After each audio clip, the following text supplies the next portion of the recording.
This is NEGOTIATEx TV. I am your co-host, Nolan Martin. With me today is the man, the myth, the legend, my good friend, Aram. Aram, how are you doing today? Doing great, Nolan, and welcome back, everyone. It's great to be with you again. Yeah, so I'm excited again for today's conversation because our goal today is to basically cover the roles of assumptions in a negotiation. You know, in our last session, Aram, we talked about kind of some of the work we do with our clients and coaching them around their most difficult negotiations. We shared the NEGOTIATEx prep tool. If you didn't get that, go to negotiatex.com/prep or negotiatex.com/one to download your negotiation preparation tool. And we talked about how important that tool is in preparing and actually conducting a negotiation. So again, talking about the role of assumptions, in your experience, what gets in the way of a thorough preparation? That's a great question, Nolan, and my simple answer is our mindset. It affects not only preparation, but the entire negotiation process, preparation, conduct, assessment, and review.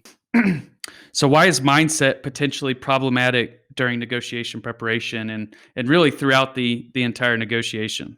Yeah, mindset is the collection of attitudes, beliefs, values, assumptions that we carry with us. Some that we're aware of, but many that we're not. And these things affect how we think about a negotiation. They, what success is going to look like, what the process is going to be, what we, what we should do, what they should do, what the dance we should follow, or the methodology we're going to follow, the so-called rules of the game.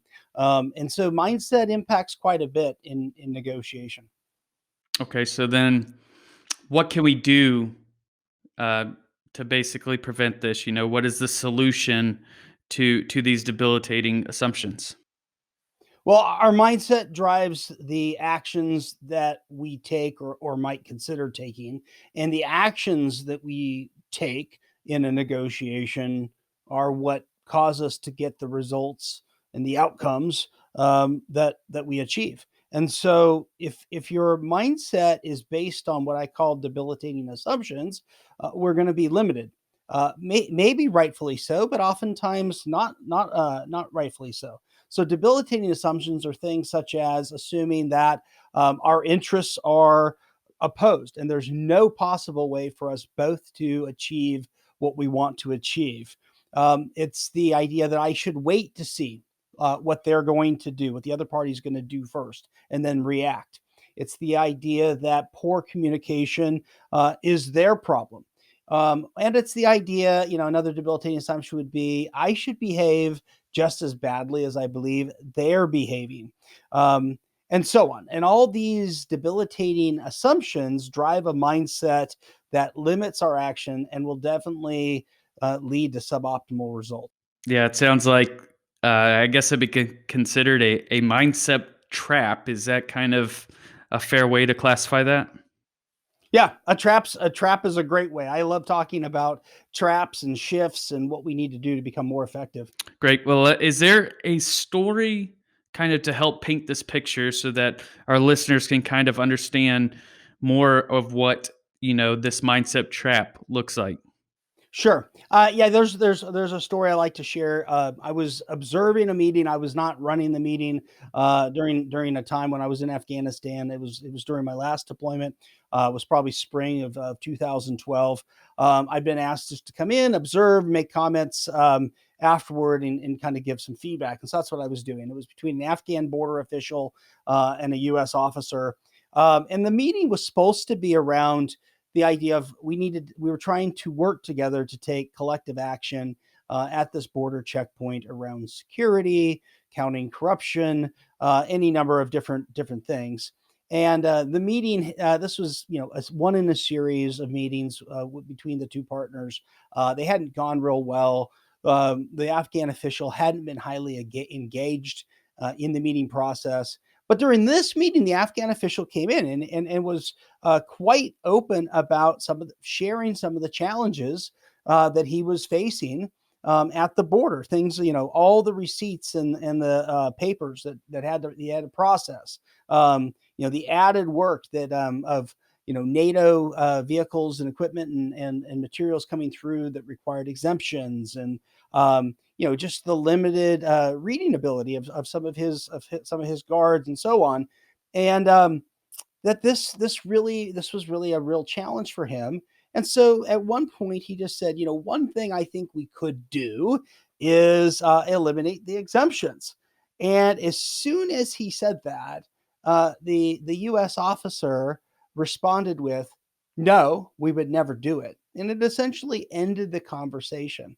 Um, and so that really was driven, as I talked to the officer later about the mindset that led to that action of saying no, right? We would never do this.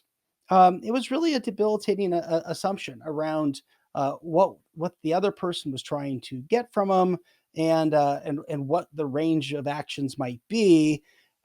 Seeing negotiation as a competition rather than as an opportunity for joint problem solving, can kill any sense of progress that two sides might be trying to make, and that's certainly the case in this situation. Yeah, it's pretty frustrating to hear that.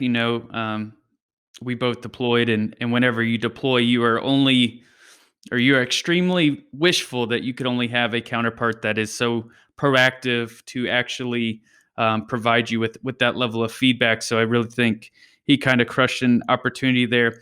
So how could we have advised the U.S. officer? I mean, you spoke about it a little bit, but how could you advise him to help get at a different outcome? So Nolan, I get asked this all the time, from students to clients, and it's, Aram, what do I need to do to get a better outcome next time? Tell what's the trick? What's the little tactic? How do I get do something differently next time? And I always kind of chuckle because it's never that easy. It's always taking a step back and be like, well, tell me about what your mindset was as you were preparing or as you walked into this negotiation. And honestly, without changing that mindset, we can't open up the aperture on the full range of things that we might do, with any customer, with any supplier, with anyone. And so in this case, with the U.S. officer, had they simply seen this as an opportunity to um, to discuss things in a different way, to actually problem solve, to listen and learn about the challenges, to maybe being open to brainstorming and being willing to shift to the process, that could have led to a much different discussion. I can imagine them saying, I don't know if we could do that. And I'd like to hear more about why that solution would be so beneficial to you. Or to say, well, that's one thing we might do. What are some other ways we might resolve this? Anything more than just a no and shutting it down, and the kind of the resistance to the fear of, boy, am I going to commit to something I don't really want to commit to? You can protect yourself with that. But here was an opportunity to engage the other person in a negotiation, do something that hadn't happened before without giving or asking for any sort of commitments. Everybody could have acknowledged that was probably premature at this point, but in really engage in some like critical collaborative problem solving together. And that would have required a shift in mindset for this officer. Yeah, so I think that's an awesome military kind of negotiation experience that you had there. What about business? What about, you know, how is this applicable today? Have you seen something that you've consulted with? Anything like that?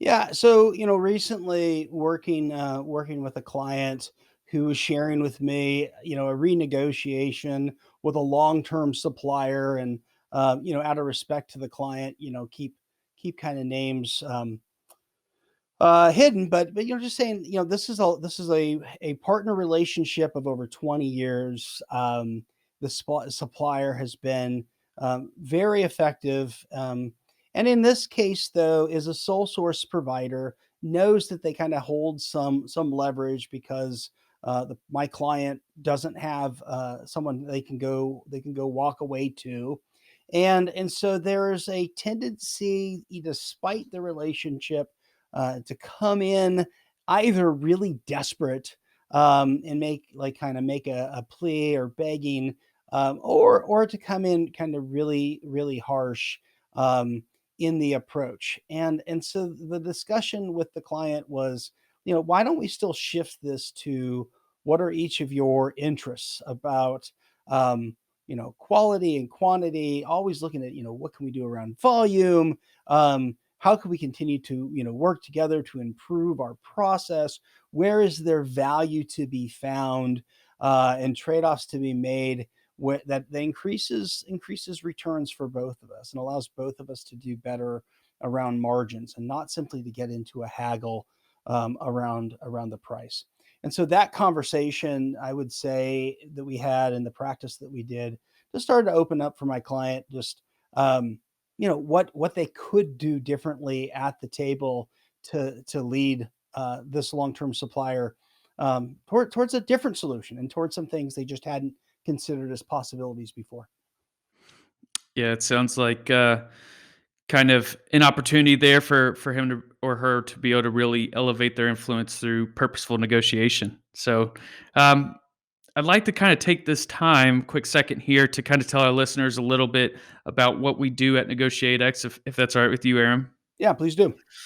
Yeah, so if you have a real world negotiation coming up and you need any experts on your team, we offer negotiation consulting services. Just reach out to us.